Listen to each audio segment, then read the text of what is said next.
इस प्रकार से इस नारायण कवच के महत्व बताया है। आगे जाके इसी प्रकार से देवताओं का राज्य चलता रहा और विश्वरूप जी यज्ञ कराते हैं देवताओं से। देवता लोग यज्ञ करते हैं, स्वाहा स्वाहा। जब ये देवताओं को आहुतियां देते हैं तो बड़े देवता खूब प्रसन्न होते हैं। लेकिन इनकी माता पता है एक आसुरी प्रवृत्ति की थी। ये वैसे तो ऋषि की संतान है किंतु इनकी माता राक्षस कुल से। तो उस माता के संस्कार से इनके मन में था कि मैं अपने दैत्य भाइयों को भी आहुति दूं। तो ये छिपकर दैत्यों के मंत्र बोलकर इंद्र से आहुति डलवा देते। जब इंद्र ने ये जाना तो इंद्र को क्रोध का ठिकाना ना रहा और इंद्र क्रोधित होकर अपने खड़ग निकालता है और उसी समय ना सोच करके ये मेरे गुरु हैं और विश्वरूप का सर धड़ से अलग कर देता है। विश्वरूप की मृत्यु हो जाने से पिता जो कि त्वष्टा महर्षि हैं उनको बड़ा दुख होता है। अपने पुत्र की मृत्यु और गुरु बनाकर छल किया इन देवताओं ने मेरे पुत्र को मारा और बड़े क्रोधित हो जाते हैं और ये वो भी यज्ञ करते हैं और यज्ञ में इस प्रकार से आहुतियां डालते हैं कि महाराज ऐसा पुत्र जन्म ले कि इस इंद्र को मारने वाला पुत्र पैदा हो। और वो मंत्र यज्ञ करते हुए मंत्र बोलते हैं, हत पुत्र ततष्टा जुहावेन्द्राय सत्रवे इंद्र सत्रो विवर्धस्व माचिरम जाहि विद्विषम। महाराज वो उस मंत्र में वो कहते हैं कि इंद्र से विजय होने वाला, इंद्र को जय होने वाला पुत्र प्राप्त हो। लेकिन किसी स्वर के कारण, वेद मंत्रों में स्वर का बड़ा ध्यान रखना पड़ता है, स्वर के गड़बड़ से ही मंत्र का अर्थ बदल जाता है महाराज। और ऐसे ही हुआ वहां पर, मंत्र का अर्थ बदल गया। कहते हैं महाराज थोड़ा सा भी अगर गड़बड़ हो जाए ना इस कर्मकांड में तो बड़ा भयानक परिणाम होता है। इसलिए कर्मकांड बड़े संभाल के मंत्रों को बोलना चाहिए, गलत स्वर में ना लगाकर बड़ा ही बहुत सावधानी पूर्वक कर्मकांड को करना चाहिए। बड़ा कठिन माना गया है। ज्ञान पंथ कृपाण की धारा। महाराज कहते हैं नुक्ते के हेर फेर से खुदा से जुदा हुआ और नुक्ता जो मिला तो वापस खुदा हुआ। थोड़ा एक उर्दू में नुक्ता होता है, जो बिंदी होती है उसको नुक्ता कहा जाता है। और वो उसे ऐसा उनका मानना है कि जब वो उसको बिंदी को रख देते हैं तो वो खा बन जाता है और वही शब्द के ऊपर वो बिंदी हटा लेते हैं तो वो जा बन जाता है। हम ऐसे समझे मानो किसी दिन पांडवों के भ्राता श्री भीम जी इस पृथ्वी पर आए, भीम पृथ्वी पर आए तो हम किस प्रकार से उनको प्रणाम करेंगे? महाराज कुंती पुत्र भीम को मेरा प्रणाम हो, इस प्रकार से ही करेंगे। और यदि जो हम कुंती कह रहे हैं उसमें जो बिंदी रखी है महाराज वो हट जाए किसी कारण से, वो ना बोल तो अनुस्वार का लोप हो जाए और वो अनुस्वार आप ना बोल सके तो महाराज क्या बनेगा वो आप जानते हैं।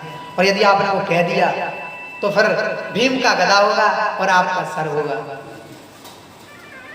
ऐसे ही महाराज एक बार हम कहीं पढ़ रहे थे न्यूज़पेपर में, कुछ लोग पढ़ रहे थे तो आपस में चर्चा कर रहे थे।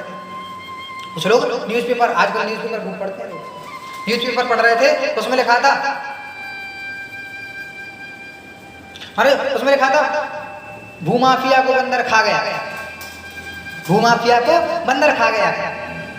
अरे जब ऐसा लोगों ने देखा राम राम राम बंदर और भूमाफिया को खा गया, हल्ला मच गया, सब जगह शोर मच गया। सब लोग कह रहे देखो आज पेपर की न्यूज पढ़ो, देखो भैया बंदर भूमाफिया को खा गया। बड़ी आश्चर्य की बात है, बंदर कभी ऐसा कार्य नहीं करता। कोई विद्वान वहां पे थे, उन्होंने कहा बड़ी विचित्र बात है, क्या बात है, क्या भीड़ लगी? वो जाके भीड़ में जाके देखते हैं। जब वो उस भीड़ में पहुंचे तो महाराज वो पेपर उठाते हैं, देखते हैं तो अपने विद्वान तो विद्वान होते, वो सब जानते हैं। उन्होंने उस अक्षर को जो वो मिसअंडरस्टैंडिंग, वो नासमझी हो गई थी, वो अक्षर थोड़ा यहाँ हो गया था, वहां पर लिखा हुआ था। उन्होंने समझाया कि भूमाफिया को बंदर खा गया, ये नहीं, भूमाफिया को बंद रखा गया, अर्थात किसी कारण से उस भूमाफिया ने कुछ गड़बड़ कर दी, इसलिए उसको बंद रखा गया। वो शब्दों के हेर फेर से तो थोड़ी सी गलती से भी बड़ी सजा हो जाती है। महाराज वो मंत्र का अर्थ बदल गया और इंद्र को मारने वाला पुत्र ना होने के बाद, इंद्र से विजय ना होने के वाला, इंद्र जिससे विजय हो जाए, इंद्र जिसको मार दे, ऐसा पुत्र उत्पन्न हुआ। और वह ऐसा महान दैत्य उत्पन्न हुआ जिसका नाम वृत्तासुर रखा। वो वृत्तासुर उस यज्ञ में से उत्पन्न हुआ और उसका जब पालन पोषण हुआ, जब वो बड़ा हुआ महाराज, वो वृत्तासुर बड़ा ही क्रूर और बड़ा ही, लेकिन महाराज बड़ा भगवत भक्त है वृत्तासुर। बड़ा होने के बाद जब वो अत्याचार करने लगा तो देवताओं के ऊपर उसने आक्रमण किया, जैसा कि उसको जिस कार्य के लिए उसको बुलाया गया था, इंद्र से युद्ध होना था, इंद्र से युद्ध किया। और महाराज इंद्र चारों तरफ से बार कर करके हार मान गए। महाराज वो इतना बलवान दैत्य था कि उसको इंद्र मार ना सके। जब भगवान नारायण से प्रार्थना करी है, भगवान नारायण ने कृपा करी है, उन्होंने बताया कि इसको दधीचि ऋषि की हड्डियों के द्वारा वज्र बनेगा, उससे इसकी मृत्यु होगी। देवता लोग दधीचि ऋषि के पास जाते हैं, उनसे प्रार्थना करते हैं, महाराज हम आपसे कुछ चाहते हैं। दधीचि ऋषि पूछते हैं, भैया क्या चाहते हो हमसे, हम जैसे महात्माओं के पास तुम्हें क्या मिलेगा? तो कहते हैं हम आपकी हड्डी चाहते हैं, देव कार्य के लिए, भगवत कार्य के लिए, संसार के हित के लिए। उन महर्षि ऐसे ऐसे महान ऋषि हुए इस संसार में महाराज, इसी भी पृथ्वी लोक पे उनने अपनी हड्डियों का दान कर दिया, शरीर को छोड़ दिया है और भगवान में लीन कर दिया। उन हड्डी को ले जाके इंद्र ने वज्र बनाया है। कुछ और भी कई प्रकार के अस्त्र बने। कहते हैं राम जी ने जो धनुष तोड़ा था वो भी दधीचि ऋषि की हड्डियों का ही था। ऐसे कई प्रकार की सामग्रियां बनी हैं। उस वज्र के प्रभाव से वृत्तासुर को मारने के लिए इंद्र ने वो वज्र उठाया। अब वज्र मारने वाला था, इतने में वृत्तासुर उस वज्र के अंदर अब मृत्यु को ना देखकर भगवान नारायण का दर्शन करता है। और उन भगवान नारायण को देखते हुए, देखो भगवान के भक्त हर चीज में भगवान को देखो, देखो दैत्य था लेकिन उसके अंदर भगवान के भक्त होने का तत्व था महाराज। वो भगवान का भक्त था बहुत बड़ा, भगवान की स्तुति करता है। वो देखता है अहम समाधाय मनो यथा संकर्षणात् चरणारविंदे तद्वज्रोहालुतग्राम्य पाशो गतिं मुनिर्याम्य वपेत् विश्वविद्यलोके। आगे जाके महाराज इस प्रकार से वो भगवान की स्तुति करता है। वो स्तुति में कहता है अहम हरे ताव पादैकमूलम दासानुदासो भवितास्मि भूय। अहम हरे तव पादैकमूलम दासानुदासो भवितास्मि भूय। मना स्मरेता सुपते गुणास्ते गुणित्वा कर्म करोतु काया। और आगे स्तुति करते हुए वो कहता है भगवान हम आपके चरण कमलों की वंदना करते हैं। आप ऐसा वरदान प्रदान करें कि मरने के उपरांत अब तो मैं कुछ दैत्य ना बनूं, अब मैं कुछ और ना बनूं, राजा ना बनूं, कुछ भी नहीं चाहिए मुझे, किसी प्रकार के सुविधाओं की मुझे कामना नहीं है, बस इतना कर दो। दासानुदासो, आपके दासों के दासों के दास हम बन जाएं। दास अनुदासो हम भवितास्मि भूया। जैसा कि जिस संप्रदाय से मैं दीक्षित हूँ, यहाँ पर भगवान रामानुजाचार्य जी जो संप्रदाय आचार्य हैं, जिनका ये संप्रदाय है, जो तिलक मैं धारण करता हूँ, जिनके आशीर्वाद से मुझे भगवान नाम मिला है, वहाँ ऐसी परंपरा है। हमारे संप्रदाय में महाराज प्रपन्न, मेरे नाम में प्रपन्न शब्द जुड़ता है और प्रपन्न का अर्थ होता है महाराज शरणागत, अर्थात भगवान के दासों के भी दास हैं। उनके दासों की सेवा करने में ही अपना सब कुछ मानते हैं। भगवान रामानुज का अवतार भगवान के अनुज अर्थात लक्ष्मण जी अर्थात संकर्षण भगवान के रूप में इस पृथ्वी पर हुआ। वो संकर्षण भगवान निरंतर भगवान की सेवा में लगे रहते थे, इसलिए रामानुज अर्थात भगवान के छोटे भाई, भगवान के अनुज, बलराम जी कहें, लक्ष्मण जी कहें, आज भगवान संकर्षण के रूप में इस धरती पर हुआ। उनका ये संप्रदाय भगवान की नारायण की सेवा करने का इस संप्रदाय के माध्यम से हमें अवसर मिला है और उन्हीं की सेवा में अब सारा जीवन बिताना है। वो कहता है मुझे कुछ नहीं चाहिए भगवान। न नाक पृष्ठम न च पारमेष्टम नर सार्वभौमं नरसाधिपत्यं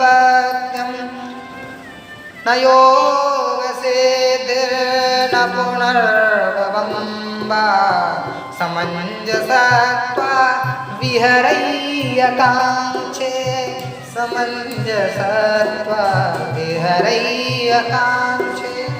अगले श्लोक में वो कहता है मुझे नानाक पृष्ठम, मुझे सार्वभौम, न मैं स्वर्ग चाहता हूँ न मैं पाताल चाहता हूँ, न मैं सारे भूमंडल का साम्राज्य चाहता हूँ, न सार्वभौम न पारमेष्टम न रसाधिपत्यम न रसातल का लोक चाहता हूँ, केवल मैं चाहता हूँ तो न योग सिद्धि चाहिए मुझे।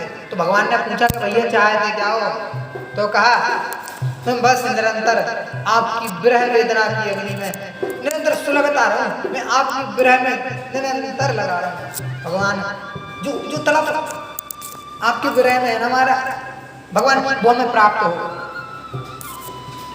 आपकी वो विरह वेदना मुझे प्राप्त हो, जिससे आपको चाहने की तीव्र इच्छा मेरे मन में रहे, मैं आपको पाने का हर भरपूर प्रयास करूं। इस प्रकार से महाराज वो मांगता है। आगे के श्लोक में और कहता है महाराज अजात पक्ष एवमातरः खगा, जिस प्रकार से महाराज एक चिड़िया अपने बच्चों से दूर जाती है और उसके बच्चे उस माता की वो इच्छा करते हैं तुम्हारा कब मेरी माँ आएगी, कब मुझे दाना ला के चुगाएगी, जैसे उनको बहुत तीव्र विरह झेलना पड़ता है, ऐसे मैं आपके विरह में तड़प। और दूसरे उदाहरण में कहता है महाराज वो तो मानो ये कह रहा है, वृत्तासुर कहना चाहता है आप मुझे मिल जाओ, एक विरह की अग्नि में जलता रहूं मैं, और मैं अपनी तन्हाई में तुझसे जुदा होने से डरता हूँ। वंशी वाले मैं अपनी तन्हाई में तुझसे जुदा होने से डरता हूँ, अभी तुझको पाना बाकी है मगर खोने से डरता हूँ। दिल के आईने में मेरे दिल के आईने में है तस्वीर तेरी, मेरे आंखों के आईने में है तस्वीर उनकी, अभी उनको और धुंधला ना जाए वो रंग कहीं, इसलिए रोने से डरता हूं। मैं रोता भी नहीं महाराज, उनकी तस्वीर ना मिट जाए मेरे नेत्रों से। महाराज लेट हो गया तो वृत्तासुर वो बार बार यही कहता है, जिस प्रकार से एक गाय चरने के लिए जाती है और उसका बछड़ा निरंतर चिंतन में लगा रहता है कि कब मेरी माँ आएगी और मुझे दुग्ध का पान कराएगी, और एक स्त्री अपने पति को पाने के लिए जैसे उसका पति परदेश गया हो महाराज, तो वो विरह वेदना में जलती है ना, उस प्रकार से मैं जलूं कब मेरा पति आएगा। आजकल तो महाराज फोन चल गए, पहले की बात है तो वो पीड़ा इस प्रकार से भगवान की वंदना करता है। भगवान उस वृत्तासुर को आशीर्वाद प्रदान करते हैं और उसको अपने लोक में जाने का आश्वासन देते हैं, और इंद्र उसको मार देता है, और उसका वध करने के बाद देवराज प्रसन्न हो जाते हैं। वृत्तासुर भगवान की स्तुति करते हुए भगवत धाम को जाता है। अहो दानव सद्दोषी यस्य ते मतिरिद्रसि, अरे इंद्र भी उसकी प्रशंसा करता है, तुम सिद्ध हो दानव, तुम जैसा भक्त भगवान का। आगे जाके ब्रह्म को देखो, इंद्र ने जो है ना एक ब्राह्मण की हत्या की थी, एक गुरु की हत्या की थी, ब्रह्म हत्या का पाप लगा है महाराज इंद्र को, और इंद्र ने उस ब्रह्म हत्या को महाराज अपने गुरु से पूछकर पता करके क्या इससे छुटकारा कैसे पाए, ये ब्रह्म हत्या दूर कैसे हो, तो 4 लोगों ने अपना बलिदान दिया है, उन 4 लोगों ने इस ब्रह्म हत्या को लिया है महाराज। और वृक्ष जल स्त्रियां और पृथ्वी, इन चारों ने इंद्र की ब्रह्म हत्या को लिया है। वो ब्रह्म हत्या का पातक से छुटकारा पाने के लिए इंद्र को के लिए इन 4 चीजों को अपना बलिदान देना पड़ा।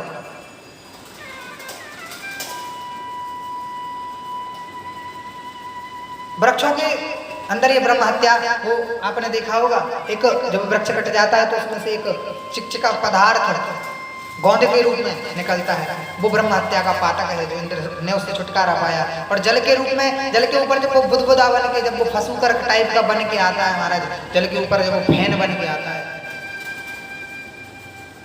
वो ब्रह्म हत्या का पातक है इंद्र का।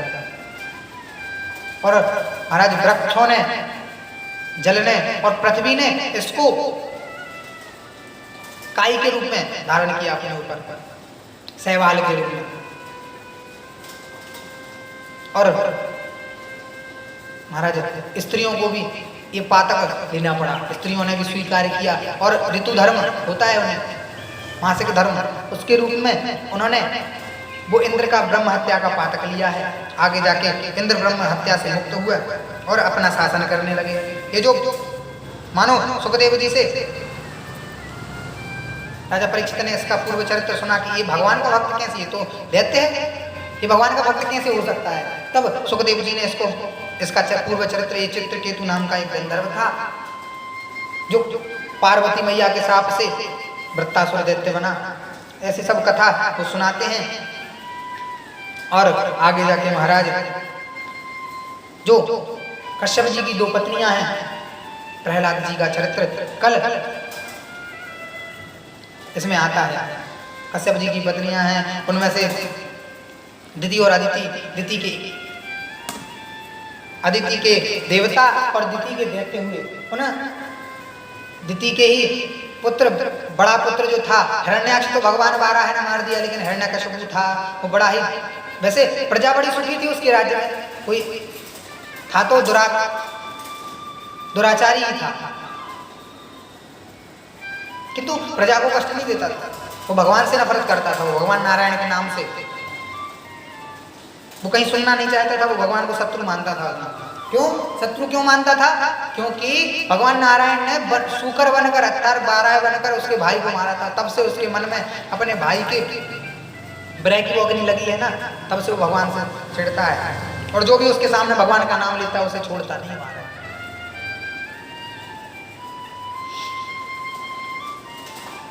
आज महाराज हिरण्यकशिपु तपस्या करने के लिए निकला है कि अब मैं इससे बदला लूंगा, इसने मेरे भाई का वध किया है, और भगवान से बदला लेने के लिए वो वरदान लेने के लिए जाता है। और हिमालय के यहाँ हिमालय पर्वत पे जाकर एक पांव के अंगूठे के ऊपर तपस्या करता है महाराज। कई वर्षों तक बीत जाते हैं, उसका शरीर छिन्न भिन्न हो जाता है महाराज, हड्डियां मात्र बची रहती हैं। ब्रह्मा जी उसके तप से प्रसन्न होकर आते हैं और उसे जीवित करके पुनः वो शरीर प्रदान करते हैं, उससे मांगने की आज्ञा देते हैं। पुत्र मांगो, क्या मांगना चाहते हैं? वो तुरंत कहता है महाराज मैं अमर होना चाहता हूँ। ब्रह्मा जी कहते हैं बेटे वो चीज मत मांगो जो हमारे पास नहीं है, जो हमारे पास है वो मांगो, अमर तो हम खुद नहीं है, हम तुमको अमर कैसे कर दें। तब वो ब्रह्मा जी को अपने दिमाग की चतुरता दिखाते हुए कई प्रकार के वरदान मांगता है महाराज। मैं दिन में मरूँ, ना रात में मरूँ, ना अस्त्र से मरूँ, ना शस्त्र से मरूँ, ना नर से मरूँ, न जीव जंतु से मरूँ, न बानर से मरूँ। इस प्रकार से कई प्रकार के वरदानों की ढेरी लगा लेता है महाराज। और वरदान प्राप्त करके पुनः फिर राज्य में आता है। जब वो वरदान प्राप्त करने गया ना, उस समय देवताओं ने तपस्या करने गया तो इसके राज्य में आक्रमण कर दिया और नुकसान कुछ ना करके इसकी पत्नी को बंदी बना लिया, कयादू को बंदी बना लिया। कयादू गर्भवती थी उस समय, कयादू के पेट में गर्भ था और देवताओं ने ये सोचकर कि इसके पेट में और भयानक दैत्य आएगा, इसका पिता इतना भयानक दैत्य, पता नहीं पुत्र कितना भयानक होगा। महाराज देखो इससे निर्धारित नहीं होता कि पिता जितना खराब हो उतना पुत्र भी खराब होगा, और पिता अच्छा है तो पुत्र भी अच्छा होगा।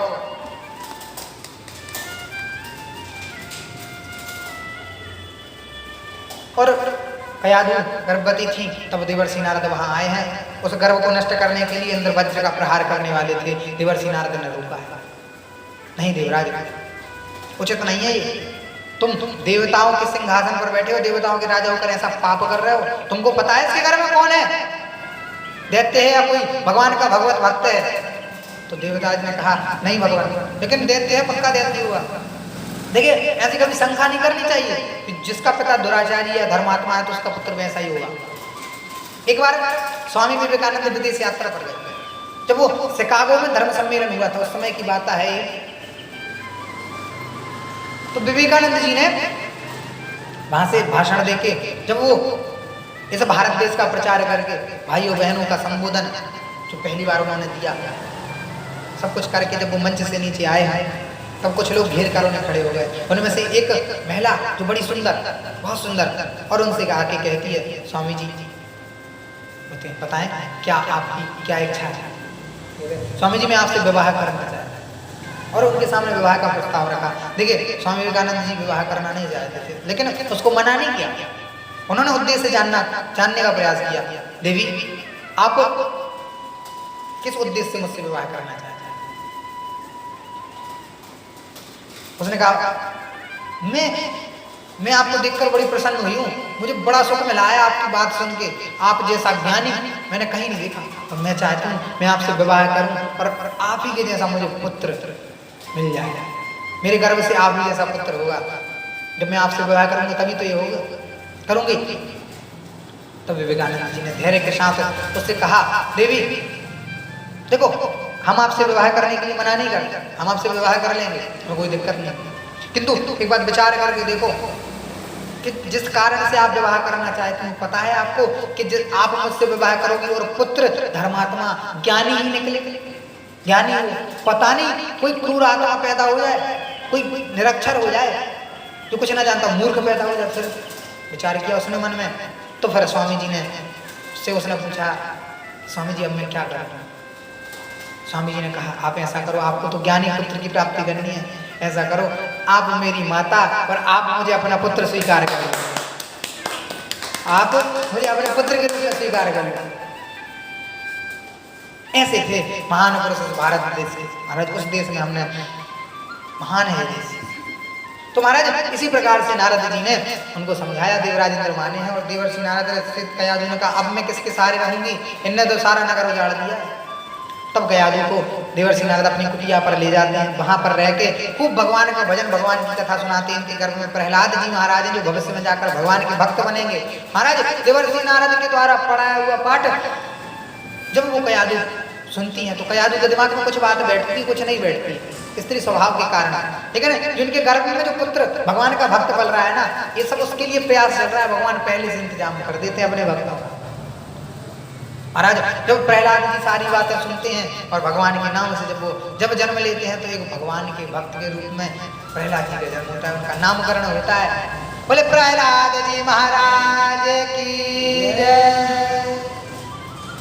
प्रहलाद जी का जन्म होता है। कुछ समय बाद हिरण्यकशिपु वरदान प्राप्त करके अपने राज्य में पुनः लौटता है, और यहाँ पर कयाधु भी सारी घटनाओं का वर्णन करके सुनाती है। देवर्षि नारद ने हमारा पालन किया, आप न होते न देवताओं ने तो हमें मार ही दिया था, देवर्षि नारद ने हमें बचाया।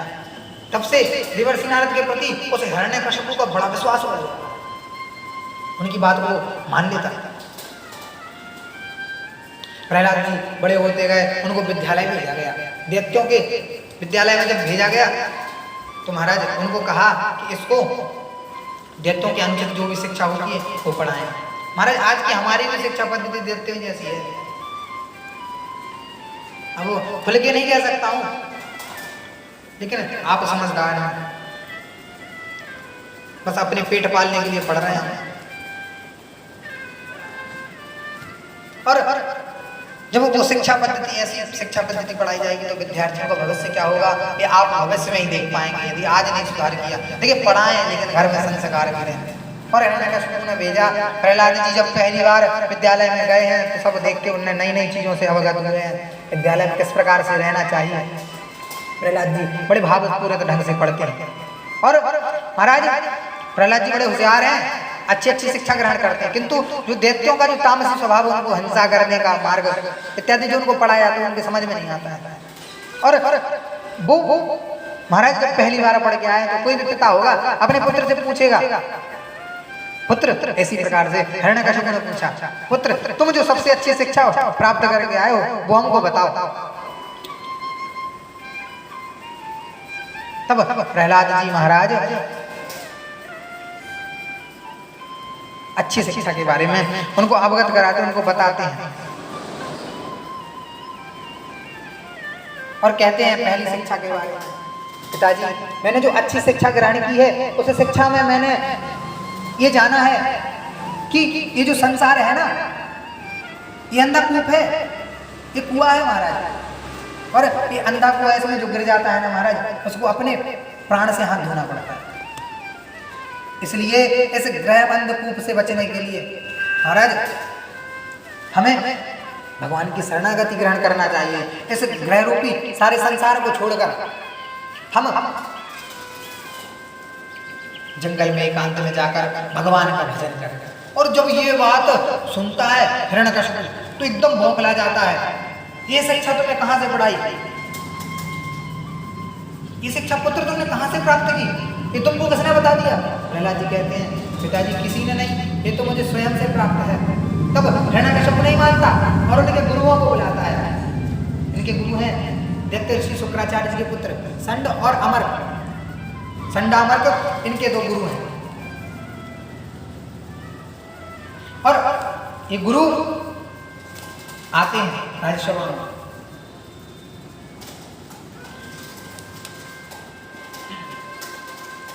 और जब हिरण्यकश्यप इनसे पूछता है कि महाराज ये ऐसी शिक्षा किसने दी इसको? आप लोग ये पढ़ा रहे हो? हमने ये पढ़ाने के लिए भेजा था कि वो उसे मेरे शत्रु का नाम ले, मेरे शत्रु का नाम दोहराए। तब वो गिड़गिड़ाते हैं, महाराज ये सब हम नहीं पढ़ाते, हम तो जो आपकी शिक्षा पद्धति है, आपने कहा कि गा गणेश का ना पढ़ा कि गा गधा का पढ़ाओ, हम वो ही पढ़ा रहे हैं महाराज। और अच्छे अच्छे ना समझा के आपने कहा कि ढा ढक्कन का पढ़ाओ, तो हम वो पढ़ा रहे हैं महाराज। ज्ञानी का ना पढ़ा के, और जो आपने कहा चाचोर का, मैंने सब कुछ आप जैसी आपकी पद्धति है महाराज, हम वैसा ही पढ़ा रहे हैं। तब उन्होंने कहा ठीक है, अब आप जा सकते हो। उनको पहुंचाया, फिर दूसरी बार पहुंचाया कि पुत्र इस प्रकार की शिक्षा हमें ग्रहण नहीं करनी। समझाया ये हमारे लिए नहीं है, हम दैत्य वंश के हैं और हमें ये सब नहीं पढ़ना चाहिए। दूसरी बार आते हैं, प्रहलाद जी को फिर बुलाते हैं। मैया ने सज धज के विद्यालय भेजा। कुछ समय बाद राधा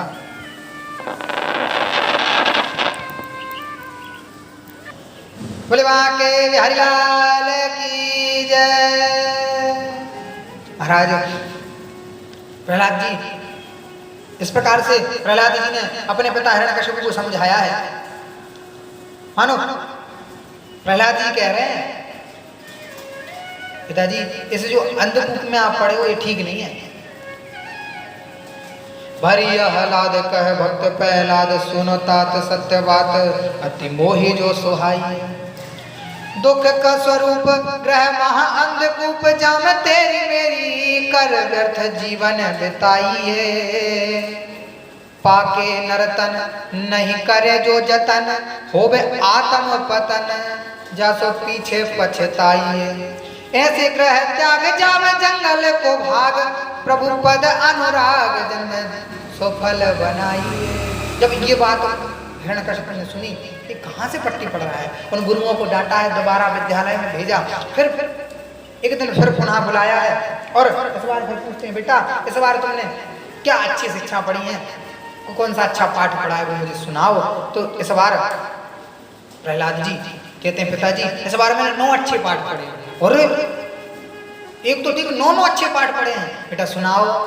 तो प्रहलाद जी कहते हैं, श्रवणम कीर्तनम विष्णु स्मरणम पाद सेवनम, अर्चनम वंदनम दास्य सख्य आत्मनिवेदनम। अर्थात श्रवणम कीर्तनम विष्णु, भगवान का की कथा का श्रवण करो, भगवान के नाम का कीर्तन करो, भगवान का भजन करो। नवता भक्ति का उपदेश किया है महाराज। और स्मरणम पाद सेवनम, भगवान का स्मरण निरंतर होता रहे। पाद सेवनम, भगवान के चरणों की सेवा हम करते रहे। अर्चन, भगवान का जितना बन सके। अर्चनम वंदनम, उनकी वंदना करें, पूजन करने के बाद दास्य भाव से उनकी सेवा करें। और महाराज आत्म अर्थात अपना ही आत्मनिवेदन कर देते हैं, हम राम जी के राम जी हमारे हैं और कोई ना इस संसार में केवल सावरिया तुम, केवल ठाकुर जी आप हमारे हो। झूठा सब जगत केवल भगवान। इस प्रकार से जो पाठ बताया है, तो हिरण्यकश्यप इस बार तो बहुत ज्यादा क्रोधित हो गया। कहाँ से पढ़ रहा है मूर्ख तू, ये सब बातें कहाँ से पढ़ रहा है? अरे उस इंद्र के सहयोगी उन्होंने महाराज कई प्रकार से भगवान को उल्टे सीधे बोलकर और प्रहलाद जी को विचलित करता है, लेकिन भगवान के भक्त हटते नहीं है। भगवान के भक्त सदा भक्ति में ही रहते हैं। और प्रहलाद जी ने थोड़ा ही प्रयास किया है समझाने का, फिर तो महाराज मारने के लिए तैयार हो गया। तू द्रोही है, तू कुल घातक है। जैसे विभीषण जी ने जब राम जी के बारे में रावण को कहा था ना, तो विभीषण जी को मार पड़ी थी, पद प्रहार किया था दशानन ने।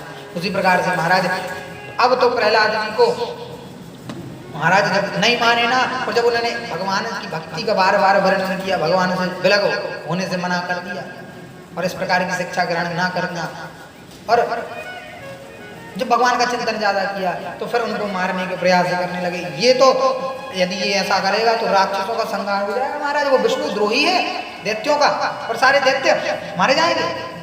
प्रहलाद जी को अब तो महाराज कई प्रकार से मारने के प्रयास किए, समझाया पहले, जब नहीं माने तो कई प्रकार से मरवाने का प्रयास किया।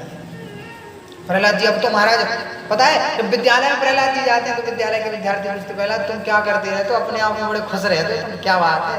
प्रहलाद जी कहते तुम्हें खुश होना, तो भगवान का कीर्तन करते हैं। प्रहलाद जी खूब कीर्तन करते हैं, उनके साथ में रहते हैं। श्री कृष्ण गोविंद हरे मुरारे, हे नाथ नारायण वासुदेवा। श्री कृष्ण गोविंद हरे मुरारे, हे नाथ नारायण वासुदेवा। श्री कृष्ण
प्रहलाद जी खूब कीर्तन करते हैं। अब तो संघ वाले भी भक्त बन गए महाराज। एक बताए कीर्तन होता है एक अकेले में तो महाराज, लेकिन जब सब लोग संघ में मिल के करें तो इसको कहते हैं संकीर्तन। और बढ़िया खूब बजाते, नाचते गाते, जो हाथ में मिल जाता है उसी को बजाने लगते हैं महाराज। खूब गाते हैं, खूब भगवान का भजन करते हैं। और यही जब बात हिरण्यकश्यप को पता लगती है तो हिरण्यकश्यप बड़े क्रुद्ध होता है और अपने हाथी पे चढ़ के और महाविद्यालय की ओर पहुंचता है। जैसे ही वो विद्यालय की ओर पहुंचता है महाराज, तो कहते हैं सात्विक जगह में पहुंचने के बाद सात्विक ऊर्जा शरीर में प्रवेश कर जाती है। अब तो महाराज उसका हाथ भी मग्न होने लगा, हिरण्यकश्यप का हाथ भी मग्न होने लगा भगवान के नाम में। और हिरण्यकश्यप ने जैसे ही स्वर सुना कि वो खूब कीर्तन चल रही है और अब तो मेरा भी मन विचलित हो रहा है, हाथी का मन हुआ, हाथी को तुरंत पकड़ा और वापस लेके अपने राज्य में आ गया। और फिर आदेश दिया कि उस प्रहलाद को लेके आओ, उसको जीवित नहीं छोड़ेंगे। और महाराज प्रहलाद जी को बांध दिया है, कई प्रकार की यातनाएं दी हैं। पासन सो बांध के अगाध नील बोर राखे, महाराज पासों के द्वारा बांध के नदी में डुबा दिया, तालाबों में डुबा दिया। और महाराज कई प्रकार से यातनाएं दी हैं। व्याल कराल महाविष पावक मत गयन दौकेरन तोरे, सांसद संक चली डर पे किंकर ते करनी मुख मोरे। नेक विषाद नहीं प्रहलाद, कारण के हरि केवल हो रे। कौन की त्रास करे तुलसी, जो पे राखी है राम तुम्हारी है कोरे। अरे जिसका रखवाला है राम, उसका कौन बिगाड़े काम। जिसका रखवाला है राम, उसका कौन बिगाड़े काम। जिसका रखवाला है राम, जिसका रखवाला है राम, उसका कौन बिगाड़े काम। जिसका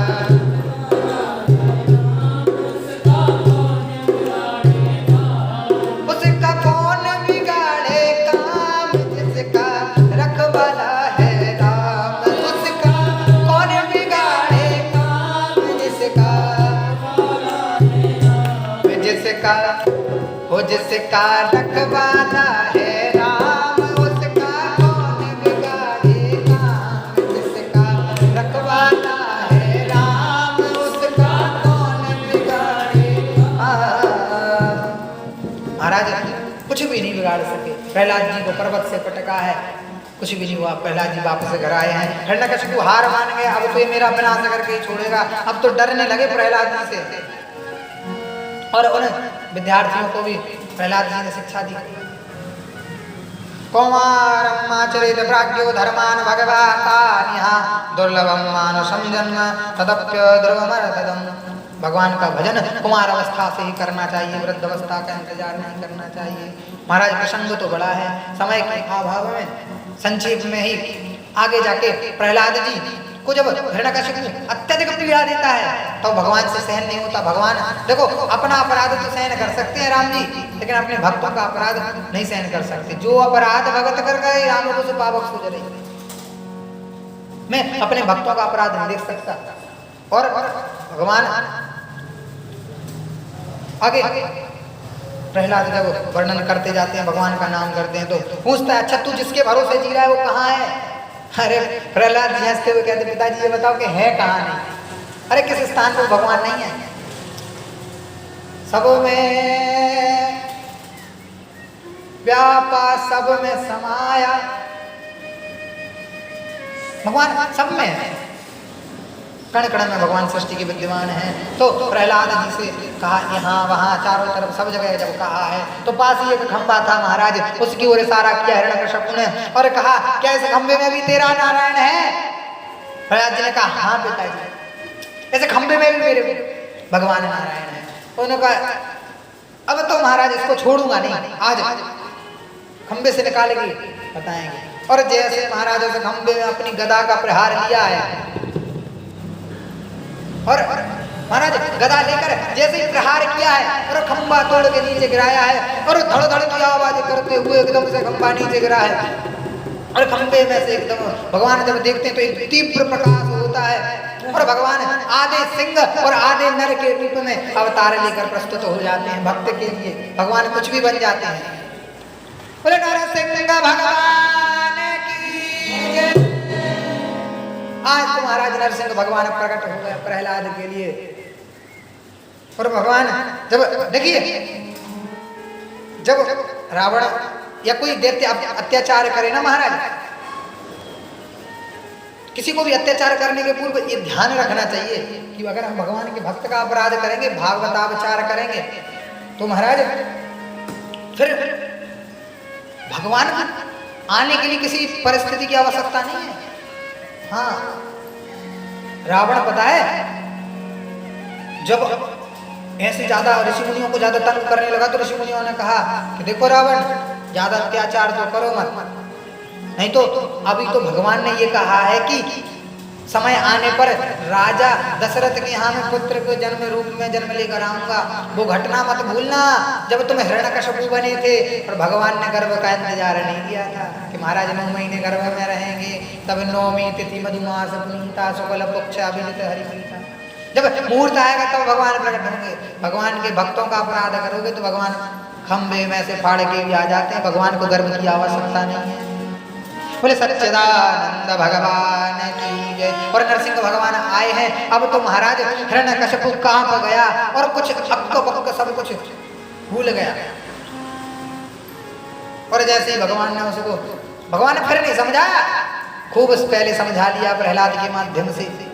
अब भगवान ने उसको कहा अब तू अपने वरदान याद कर, तूने खूब अत्याचार किए हैं ना, अब तू अपने अत्याचार याद कर। और उसको अपनी जंघा के बीच में रखा है महाराज, दहली के ऊपर, ना घर के अंदर ना घर के बाहर। उससे पूछा तेरे वरदान क्या क्या थे? भगवान ना मैं घर के अंदर मरूंगा ना घर के बाहर, तो तू दहली पे है, न दिन में न रात में, तो संध्या की वेला है, न नर से न जानवर से न जंतु से। तो महाराज ना मैं जंतु हूँ और ना मैं नर हूँ, आधा नर और आधा सिंह। पर महाराज कहा ना अस्त्र से ना शस्त्र से, तो ना ये जो नख है ना ये अस्त्रों में आते हैं ना शस्त्रों में आते हैं। अस्त्र क्या महाराज? अस्त्र शस्त्र मतलब जिसको हाथ में लेके मारा जाए, और अस्त्र जो फेंक कर मारा जाए। लेकिन ना ये फेंक के मारने वाले हो ना हाथ में लेके, तो परमानेंट हाथ ही में है महाराज 24 घंटे। तो सब प्रकार के वरदान उगलवाते हुए भगवान ने हिरण्यकशिपु को उसके पेट के उसको छाती से फाड़ते हुए उसका विनाश किया महाराज। उसकी इतना क्रोध है भगवान के अंदर के भगवान सिंह की तरह गर्जना करते हैं महाराज। नरसिंह भगवान दहाड़ते हुए एकदम खूंखार आवाज में। और आज महाराज भगवान बहुत क्रुद्ध हैं, भगवान के भक्त का अपराध किया है। अब नरसिंह भगवान ने उसको मार दिया और माता की अंतड़ियां निकालेंगे और माला के रूप में महाराज उन अंतड़ियों को धारण कर दिया। और वो कहता है छोड़ो छोड़ो, लेकिन भगवान ने नहीं छोड़ा। अब तो पकड़ लिया, अब नहीं छोड़ेंगे। और उसको उसका वध कर दिया महाराज। महाराज इस प्रकार से ये नरसिंह के चरित्र प्रहलाद जी को बचाया है। आगे देवताओं ने अनुनय विनय करी, लेकिन भगवान नहीं माने हैं। लक्ष्मी जी भी आई हैं, लक्ष्मी जी ने भी अनुनय विनय की है, लेकिन भगवान नहीं माने। बाद में शिव जी ने कोई एक अवतार लिया जिसमें वो भी कोई पशु के रूप में आते हैं और युद्ध होता है। फिर बाद में भगवान मानते हैं। फिर भी जब वो नहीं मानते तो फिर प्रहलाद जी खुद आते हैं और भगवान उनके कपोलों पे अपना हाथ फेरते हैं, कहते हैं बेटा माफ करो पुत्र मोहे देर भैया ने, मुझे माफ कर दो, मुझे देर लगी आने में। प्रहलाद जी कहते नहीं प्रभु आप सही समय पर आए हैं, आप कभी देर नहीं कर सकते। भगवान कभी देर नहीं करते अपने भक्तों के लिए। भगवान का चिंतन करें महाराज। कहते हैं आज भी भगवान नरसिंह बनकर हमारे सामने आ सकते हैं, लेकिन हमारे अंदर योग्यता नहीं है महाराज। भगवान कन्हैया बन के तुम्हारे सामने तुमको खिलाएं, तुमको पिलाएं, तुम्हारी शुश्रूषा तुम्हारी सेवा करें, किंतु हमारे अंदर योग्यता नहीं है महाराज। भगवान विश्व को भी अमृत बना दें, लेकिन हमारे अंदर योग्यता नहीं है महाराज। हम सूरदास नहीं बन पाए, हम इतने सरल नहीं बन पाए, हमारे दृष्टि में दोष ही रहा। मीराबाई बन के देखो महाराज, विश्व भी अमृत हो जाए। सूर घनेर फिरे पद गावत पे पद सूर स्वस्वाद कहाँ। कई अंधे महाराज सूरदास पद गाते फिरते हैं, लेकिन उन्हें सूरदास जी जैसा स्वाद नहीं उन पदों में, वो भाव नहीं है महाराज। झांझ मृदंग अनेक बजावत मीरा मत वारिसी आज कहाँ। अनेक स्त्रियां मीरा जैसी बन के झांझ मृदंग बजाती है, लेकिन वो मीरा जैसा भाव नहीं है। और राम कथा कितनों ने लिखी तुलसी सरसी मरजाद कहाँ। राम कथा कईयों ने लिखी महाराज, रामायण कई प्रकार की महाराज, बहुत बड़ा चरित्र है राम जी का, लेकिन तुलसी जैसी मर्यादा रामचरित्र में किसी के काव्य में नहीं। इसी प्रकार से महाराज नरसिंह बसे प्रति खम्बन में पर काढ़वे को प्रहलाद कहाँ। नरसिंह प्रत्येक खंबे में, वही नहीं आज भी इस धरती लोक के हर घर के खंबे में, हर कण कण में प्रकृति में भगवान है। बस हमें प्रहलाद बनने की देर है महाराज। नरसिंह तो अपने आप प्रकट होते और उस भक्ति की रक्षा की, मनमाना वरदान दिया है। जब प्रहलाद जी से पूछा है कि बेटा क्या चाहते हो, तो प्रहलाद जी ने कुछ नहीं मांगा। प्रहलाद जी ने कहा भगवान स्वस्त्यस्तु विश्वस्य खला प्रसीदता ध्यायन्तु भूतानि शिवं मिथोदिया मनश्च वदरं भजतां तदोक्षजे आवेश्यतां नो मतिरभ्यहेतुकी। मेरी मति आप में लगी रहे और सबका कल्याण हो इस संसार में। देखो भगवान के भक्त सबका कल्याण मांगते हैं। आगे प्रहलाद जी ने स्तुति करी है, भगवान की वरदान प्राप्त किया है। और महाराज उसके बाद प्रहलाद जी का चरित्र पूर्ण होता है यहीं पर। महाराज आज की कथा को हम यहीं पर विराम देंगे, काफी समय हो गया। समय अभाव के कारण कुछ जल्दबाजी भी करनी पड़ी कथा में। महाराज जैसे सुना सके तो कथा सुनाई है। आगे के चरित्रों में महाराज हम जानेंगे कुछ धर्मों के बारे में वर्णन, कल सूर्य वंश का कुछ वर्णन, और फिर उसके पश्चात राम जी का जन्म होगा महाराज कल ही, और कल ही भगवान श्री कृष्ण का भी जन्म करने का हम प्रयास करेंगे। कथा बहुत है किंतु प्रयास करने से सब संभव है। देखो हरि अनंत, हरि कथा अनंता, हमको तो बस गान करना है, हमें समय का सदुपयोग करना है। ऐसे महामारी के काल में आप सब ऐसी इतनी भाव में उपस्थिति दे रहे हैं महाराज, बड़ा अच्छा लगा आप सबको देख के महाराज। हम तो सोच रहे थे कोई आएगा ही नहीं, लेकिन आप सब आए, बड़ा अच्छा लगा। जो ज्ञात अज्ञात रूप से कैसे भी, और जो इस सोशल मीडिया के माध्यम से, फेसबुक व्हाट्सएप जो भी है महाराज इत्यादि के माध्यम से जो देखेंगे इस कथा को, जो देख रहे हैं उनको भी हृदय से प्रणाम, बहुत बहुत धन्यवाद महाराज जी। अब आरती की तैयारी करेंगे, और आरती के पूर्व चलिए कुछ क्षण भगवान नाम संकीर्तन कर लेते हैं, और एक भजन के साथ भगवान को याद करेंगे, फिर तत्पश्चात आरती की तैयारी करेंगे। भगवान से तो अभी याचना करनी है कि हे राधा रानी, हे किशोरी जू, जैसे इस वृंदावन में कथा कहने का अवसर दे रही हो, ऐसी कृपा बनाए रखना, ऐसी एक कृपा की कोर करते रहना, और मैं यहाँ उधर उधर ना भटकूं, मैं अपने विरह वेदना किससे कहूँ। हे लाडली जू कृपा बनाए रखना, कर दो कृपा की एक नजर, हे लाडली राधे, कर दो कृपा की एक नजर, हे लाडली राधे, भटकाओ ना यूं दर बदर, हे लाडली राधे। इस प्रकार से महाराज प्रार्थना करें, और ऐसी प्रार्थना करते हुए महाराज गाएं,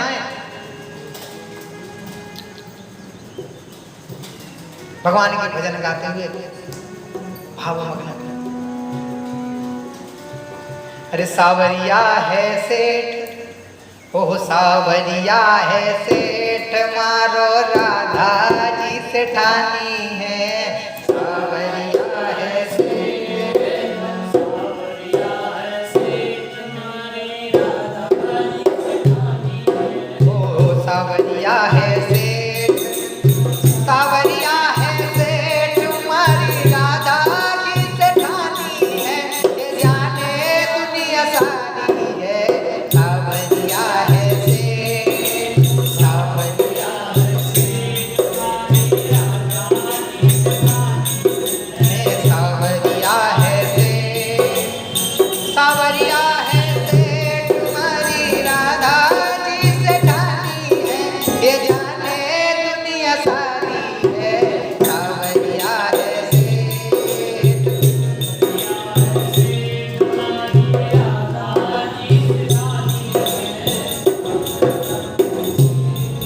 हमारा सुख दुख में संसार में कोई नहीं है, सुख दुख में सावरिया, सुख दुख में राधा जी, सदा मेरे साथ है, सुख दुख में सावरिया, ओ श्री राधे,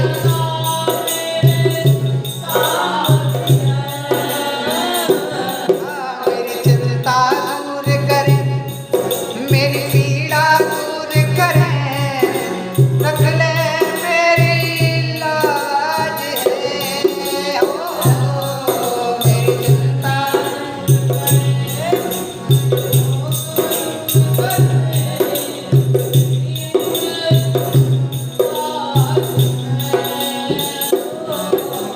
नरसी को तो काम, हम भगतन को तो काम, बस अर्जी लगानी है,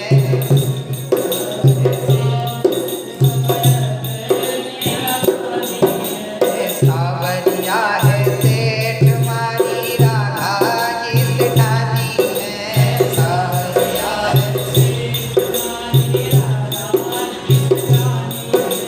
सावरिया है सेठ, मारी राधा जी से ठानी है, ये जाने दुनिया सारी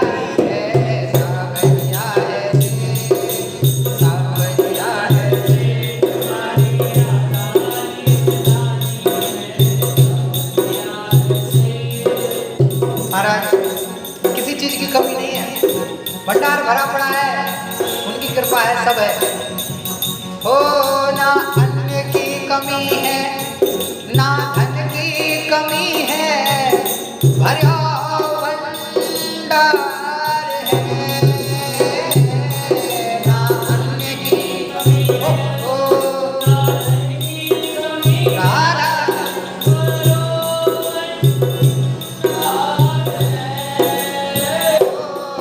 सावरिया राधा जी, रब भगता ने राजी रखे मेरी लाज है। सावरिया राधा जी, रब भगता ने राजी लुटा में प्यार है। देवे छप्पर पार, हो देवे छप्पर पार, नहीं इनका कोई दानी है। देवे छप्पर पार, देवे छप्पर पार, नहीं देवे छप्पर पार, नहीं इनका कोई दानी है। ये जाने दुनिया सारी है। सावरिया है सेठ, सावरिया है सेठ मारी राधा, सावरिया है सेठ, सावरिया है सेठ मारी राधा जी सेठानी है। सावरिया है सेठ, राजाओं के राजा, महारानी की रानी, सिर मोर मुकुट साजे। हो राजाओं के राजा, महारानी की रानी, सिर मोर मुकुट साजे। दिलदार सावरिया, दिलदार राधा जी, सर जग पे राज है।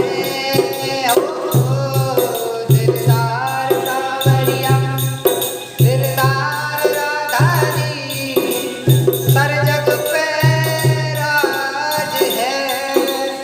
और सोने पल में सेठ, सोने पल में सेठ, सोने पल में सेठानी है। ये जाने दुनिया सारी है। सावरिया है सेठ, सावरिया है सेठ मारी राधा जी सेठानी है। सावरिया है सेठ, सावरिया है सेठ मारी राधा जी सेठानी है। ये जाने दुनिया सारी है। सावरिया है सेठ, सावरिया है सेठ, राधा जी सेठानी है। सावरिया है सेठ। बोले सावरिया सरकार की जय, राधा सेठानी की जय। महाराज बड़ा देखिए, मैं ऐसे लायक तो नहीं हूँ, ये भागवत जी को कहना ये सब मेरे बस की बात तो नहीं है। ठाकुर जी की बड़ी कृपा है जो ये सब कर पा रहा हूँ। और महाराज ऐसी महामारी के काल में ये सेवा का अवसर ठाकुर जी दे रहे हैं, ये बड़ी कृपा है। जन्मांतरे भवेद पुण्यम तदा भागवतम लभेत। जब जन्म जन्मांतर का पुण्य होता तब भागवत मिलती है महाराज सुनने को। महाराज इस जन्म में तो कुछ पुण्य ना हुआ होगा, लेकिन कुछ पूर्व जन्म के होंगे और कुछ आप लोगों के पुण्य होंगे। इस कारण से आज एक कथा यहाँ पर हो रही है। और महाराज बड़ा सुख का अनुभव हो रहा है, बड़ा आनंद है।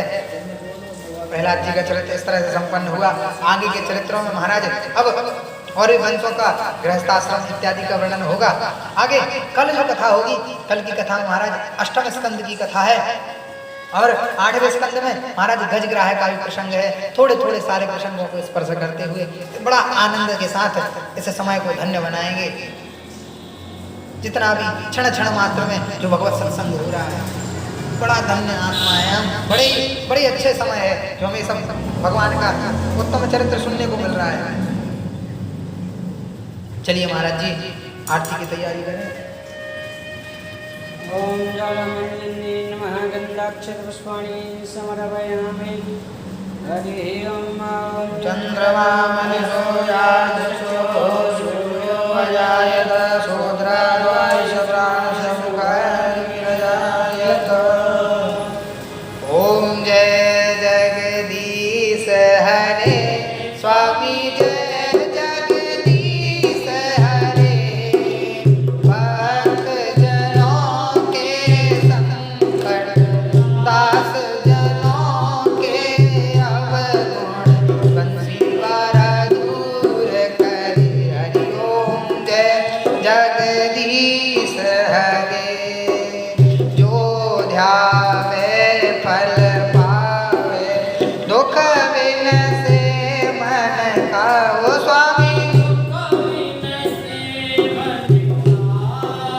सुख संपत्ति घर आवे मेरो श्याम सुंदर घर आवे कष्ट मिटे तन कार्यो जय जगदीश हरे मातु पिता तुम मेरे शरण गहूँ में किसकी हो स्वामी गाँव में किसी तुम बिन और न दूजा प्रभु बिन और न पूजा आस करूं मैं जिसकी हरि ओम जय जगदीश हरे तुम पूर्ण परमात्मा तुम अंतर्यामी हो स्वामी तुम अंतर्यामी पार ब्रह्म परमेश्वर जगत पिता जगदीश्वर तुम सबके स्वामी हरि ओम जय जगदीश हरे विषय विकार मिटाओ पाप हरो देवा हो स्वामी कष्ट हरो देवा श्रद्धा भक्ति बढ़ाओ श्रद्धा प्रेम बढ़ाओ हरि सेवा हरि ओम जय जगदीश हरे जगदीश स्वामी की आरती जो कोई जन गावे स्वामी प्रेम सहित गावे स्वामी भाव सहित गावे कहत शिवानंद स्वामी मन भजत हरि हर स्वामी मन वांछित फल पावे हरि ओम जय जगदीश हरे ओम जय जगदीश हरे स्वामी जय जय दीनानाथ हरे स्वामी जय जय राधे श्याम हरे स्वामी जय जय सीताराम हरे भक्त जनों के संकट दास जनों के अवगुण बंसीवाला दूर करे हरि ओम जय जगदीश हरे संसार सारं भुजगेन्द्रहारं सदा वसन्तं हृदयारविन्दे भवं भवानी सहितं नमामि त्वमेव माता च पिता त्वमेव बन्धुश्च सखा त्वमेव विद्याद्रविणं त्वमेव सर्वं मम देवदेव शरणं मा पुष्पे देवाभिवन्दनं मा अञ्जलिं मां जगनेन जगन्मयजं तदेवास्थानि धर्माणि प्रथमान्यसन्नाय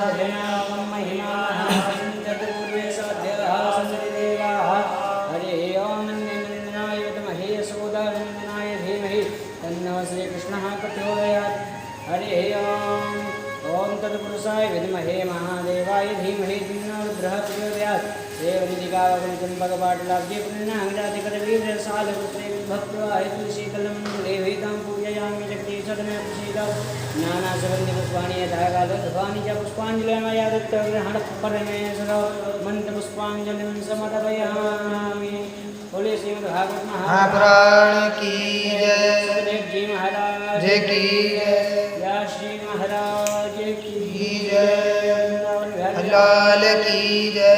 राधिका रानी की जय। संत भगवंत की जय। सब भक्तन की जय। सब विप्रन की जय। सत्य सनातन धर्म की जय। जगत जननी माता गौ माता की जय। श्री सद्गुरुदेव भगवान की जय। अपने अपने माता पिता की जय।